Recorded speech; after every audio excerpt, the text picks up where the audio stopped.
aventuras, romances, fantasías, héroes y waifus.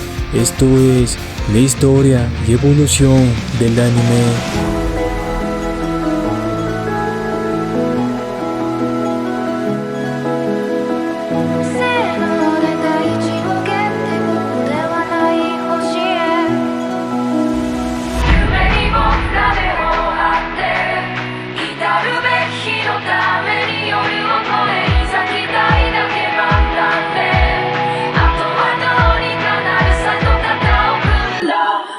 La animación japonesa nace con la llegada del cine occidental entre 1868 y 1912 en el periodo Meiji, una época donde Japón se libera del feudalismo y se convierte en una potencia en desarrollo. Además del cine tradicional, los primeros cortos animados occidentales comienzan a proyectarse en los cines japoneses, tales como Humorous Faces o Funny Faces de 1906 y Phantasmagory de 1908. A diferencia del primer dibujo animado de la historia, Pobre Pierrot, del francés Émile Renaud, que tenía un proceso de elaboración complejo, motivo por lo cual no llegó a otras partes del mundo, los cortos animados que se proyectaban en los cines japoneses eran muy simples, dibujos hechos con tiza para cada fotograma de la animación. Esto motivó a los nipones a realizar cine de animación nacional. Es así que la primera animación japonesa aparece Katsudo Shashin, datada entre los años 1907 y 1911, la cual mostraba en 4 segundos a un joven marinero escribiendo imágenes de movimiento y saludando. Posteriormente, una tendencia que ya estaba vigente años atrás jugaría un papel clave en la animación japonesa, el manga. ¡Caramba! ¡Huélanlo, muchachos! Es la materia con la que se fabrican los sueños. ¡Huele como mi abuelo! El término manga se refiere a las historietas japonesas y al estilo de sus ilustraciones, donde los rasgos de los personajes son exagerados y a la persona que escribe o dibuja un manga se lo conoce como mangaka. En este momento las compañías de manga empezaron a mostrar interés en la animación. Una de ellas fue la primera en encargar al mangaka Oten Shimokawa la elaboración de un corto animado. Sin existir técnicas generales de animación japonesa, Shimokawa se las ingenió para presentar Mukuso Genkanban no Maki en 1917, tratando de imitar los cortos animados occidentales. Lamentablemente no se conservó ninguna copia. Aunque la calidad era pésima, los primeros pasos del anime empezaron. Más tarde en ese mismo año, otros 2 artistas con la ayuda de otras compañías presentaron sus proyectos. El primero fue Seitaro Kitayama realizando el corto Sarukani Jaisen, la batalla del mono y el cangrejo. En este corto animado solo se conservó un único fragmento, y el segundo fue Sumika Usukouchi realizando el corto Hanawa Gekonai Meito no Maki, que presentaba una comedia sobre un samurái que compra una katana sin filo. Gracias a estos 3 pioneros, el anime comenzó a formarse. Los 3 artistas en este mismo año realizaron más cortos animados, pero Seitaro Kitayama se destacó más al realizar más cortos, y uno de ellos, Momotaro, se convierte en el primer anime en ser exportado hacia Occidente. Además, Kitayama crea su propio estudio y forma jóvenes artistas con las técnicas de animación, formando las bases para futuros estudios. Lamentablemente, su estudio se destruyó por el gran terremoto que afectó Tokio en 1923, abandonando la animación, pero uno de los discípulos de Kitayama, Sanae Yamamoto, decidió formar su propio estudio, realizando cortos con temática social como Basu Te Yama, que mostraba el respeto y cuidado de los ancianos. Un discípulo de Sumika Usukouchi, Noburo Fuji, tampoco se quedó atrás. Entre 1926 y 1927 presenta al público varios cortos con su propio estilo, centrándose en las siluetas. A pesar de que no contó con la ayuda de compañías, realizó sus obras solo, e incluso en la proyección de su corto Kujira lo acompañó con música de ópera. Hasta ahora las técnicas empleadas en el anime por los artistas mencionados tenían el mismo fundamento de la animación por fotogramas. Ya había una idea generalizada, pero había un problema que hacía muy laborioso el trabajo trabajo de la animación, la cámara. Todos usaban variantes de cámaras del sistema de los hermanos Lumière, girando una manivela para rodar la película.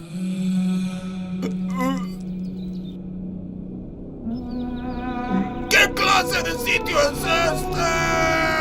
Por eso la empresa Yokohama Cinema Shokai fue la primera en importar una cámara de motor automático, acelerando el trabajo de los animadores. Yasuji Murata, quien trabajaba en esa empresa años atrás como pintor de murales, ahora como animador, realizó varios cortos animados con esta nueva cámara. Además del celuloide o acetato que era utilizado por los animadores occidentales, era muy costoso de importarlo. El único que podía usar el tan apreciado celuloide fue Kenzo Masaoka. Al venir de una familia adinerada, tenía todos los recursos para realizar sus cortos animados. A partir de 1930 comenzó a publicar su trabajo, cada vez mejorando su calidad. En este tiempo, un artista introdujo el anime a un nuevo género. Hasta ahora el anime presentaba historias entretenidas, de comedia y de carácter social, pero en 1932 Hakusan Kimura realiza el primer corto erótico, Susumi Bune, lo que provocó su arresto y la confiscación del corto. Aún así, la idea de Kimura estableció el género adulto para futuras animaciones. ¡Es un santo!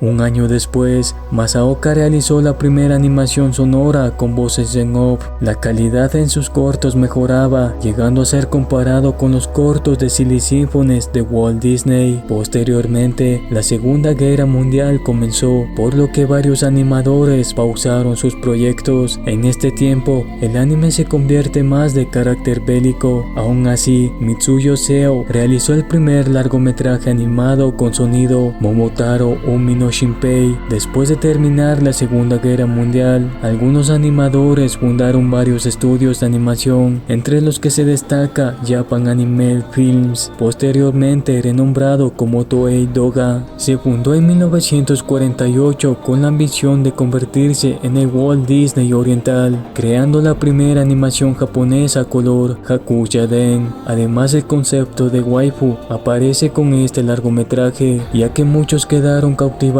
con el personaje Bainihan, hasta un joven Hayao Miyazaki, que en el futuro creará junto con sus amigos un estudio muy importante en la animación. Quedó cautivado con este personaje, tanto que la tomó como inspiración para algunos personajes femeninos futuros. Posteriormente, un hombre sería el responsable en marcar una nueva era en el anime, Osamu Tezuka, quien realizaba mangas con una mayor calidad y con narrativas más extensas.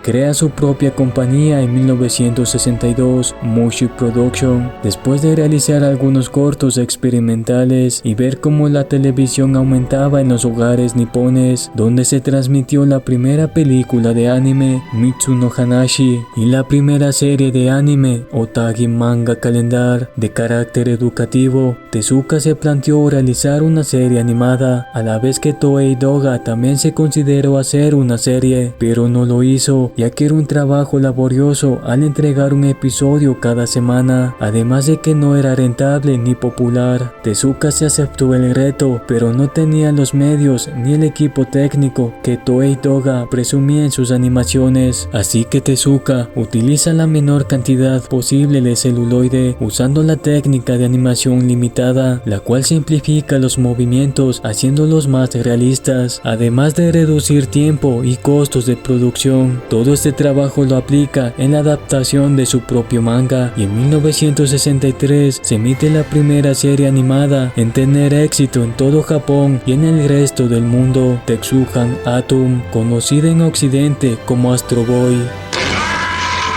marcando la estética del anime para futuras generaciones. El éxito de Astro Boy motivó a Toei Doga y otras productoras a realizar series de anime, donde el manga sería un importante aliado. En los años posteriores, animes como Tetsujin 28, Jungle Taitei, Speed Racer, Mazinger Z, Heidi, Candy Candy tuvieron una gran acogida y algunos teniendo éxito en todo el mundo, comenzando una época dorada para el anime. Después en 1983 nace Dailos, el primer formato OVA. El término OVA se refiere a entregas de anime que están dirigidas para el hogar, en ese tiempo en formatos de reproductor beta o VHS. En esta época también apareció un gran exponente del anime moderno, Hayao Miyazaki. ¡Santos bacalaos! ¡Es el jefe! Con obras como El Castillo de Cagliostro o Náusica del Valle del Viento, esta última presentaba personajes complejos y con una narrativa más profunda. Después Miyazaki, junto con Isao Takahata y Toshio Suzuki, fundó en 1985 Estudio Ghibli.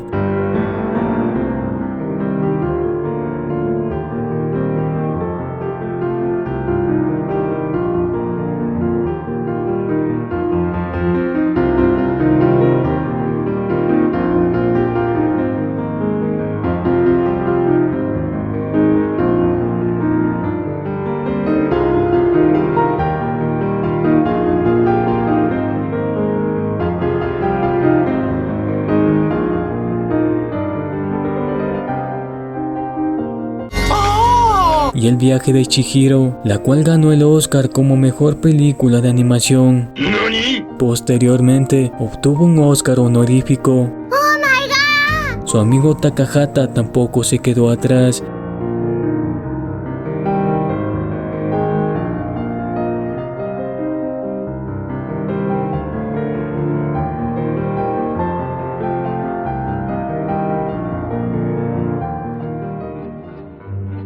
Estudio Ghibli mantenía un estilo único en sus ilustraciones y cierto nivel de detalle que sobresalía mucho de otras animaciones, además de narrativas más profundas. And Miyazaki proves again and again, it's not about leaving you chirpy, it's about showing you the sweet and sour of life, the loss and the love and the beauty, all at the same time. All right, and the Oscar goes to The Boy and the Heron. ¡Oh, my God! Las décadas de los 80 y 90 trajo varias series icónicas en masa como Doraemon, Gyaputen Tsubasa, Saint Seiya, Dragon Ball del gran Akira Toriyama, Ranma y medio, Slam Dunk, Slayers, Neon Genesis Evangelion, Rurouni Kenshin, Pokémon, Digimon, One Piece, entre otras, permitiendo el redescubrimiento del anime en Occidente, además de la masificación de las chicas mágicas como Sailor Moon, Sakura Card Captor y Magic Knight Rider. En las películas de anime, Kazuhiro Otomo también dejaría su huella en la historia del anime, adaptando uno de sus mangas para crear Akira, ¡Cielos, qué macizo! volviéndose en una película de culto con una temática cyberpunk.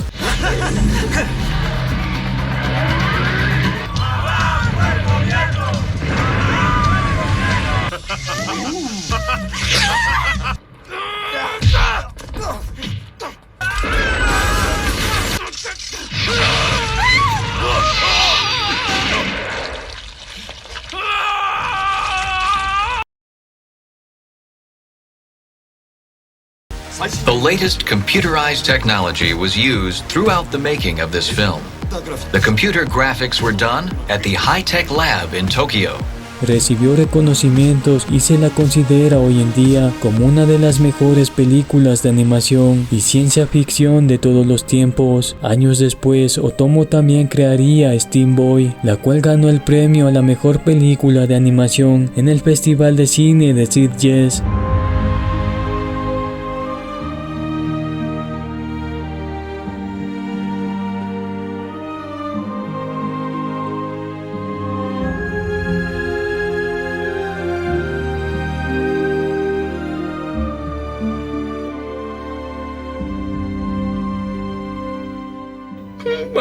ya no hacen películas así. A finales del siglo XX y principios del siglo XXI, el anime comenzó una revolución. Con los avances tecnológicos, la animación digital comenzó. El laborioso trabajo en celuloide comenzó a reemplazarse por computadoras y software. Esto redujo mucho el tiempo de producción, además de que podía aumentar la calidad gráfica sin comprometer el estilo tradicional del anime. Como pionero de esta transformación fue Mamoru Oshii en su anime Ghost in the Shell. Las posibilidades aumentaron con la tecnología. En 2006 se usó el cel shading en Freedom Project, realizada en 3D para que después adquiriera un aspecto 2D, usando contornos oscuros y colores planos. También en estos tiempos, un movimiento ya se convertía en una cultura apasionada por el anime, la cultura otaku, abarcando una inmensa variedad de entretenimiento como cosplay, videojuegos, figuras y otras cosas. Ahora, para sellar su amor, por favor compartan su primer beso de casados. ¡Y mira lo feliz que está! ¡Está prendidísima! Además de compartir su afición con otros otakus, Fuck, I remove it doing damage. Fuck, you ain't gonna banish. Fuck, I pump on. So, alright, so we go to 2,000. How much your boy at? 28? No, 38. 38? Yeah. You played 2? God. Ah! Ding, ding, ding, ding, ding. a partir del siglo XXI, el anime sigue dejando huella con más series icónicas como Yu-Gi-Oh!, Naruto, Fullmetal Alchemist, Bleach, Gintama, JoJo Bizarre Adventure, Attack on Titan, Dragon Ball Super, One Punch Man, My Hero Academia, Demon Slayer, Baki, entre muchísimas otras series icónicas que han consolidado aún más la presencia global del anime, además de que algunos animes se adentraron en videojuegos o viceversa, y también en el cine. Con el paso del tiempo, la tecnología ha ido a la par con el anime, mejorando su calidad y el trabajo de los animadores. Uno de los exponentes en el anime moderno es Makoto Shinkai, presentando animaciones con una gran calidad gráfica.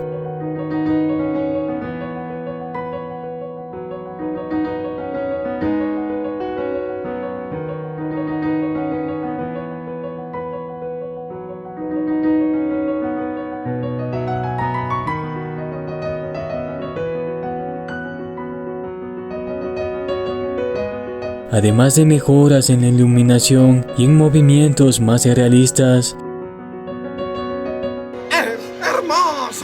Las referencias y homenajes al anime también aparecieron, además de adaptaciones de Ghost in the Shell, Speed Racer o Alita Battle Angel. El anime ha evolucionado enormemente desde sus inicios y su influencia sigue creciendo. En estos tiempos modernos también han aparecido técnicas como el 3D CG y otros estilos que abren más puertas al progreso del anime sin abandonar su esencia. Para terminar, me disculpo por no mencionar a todos los animadores y artistas que fueron y siguen siendo parte del mundo del anime. Solo queda decir gracias por los días y noches que nos hicieron reír, llorar, pero sobre todo soñar con los fantásticos mundos que crearon.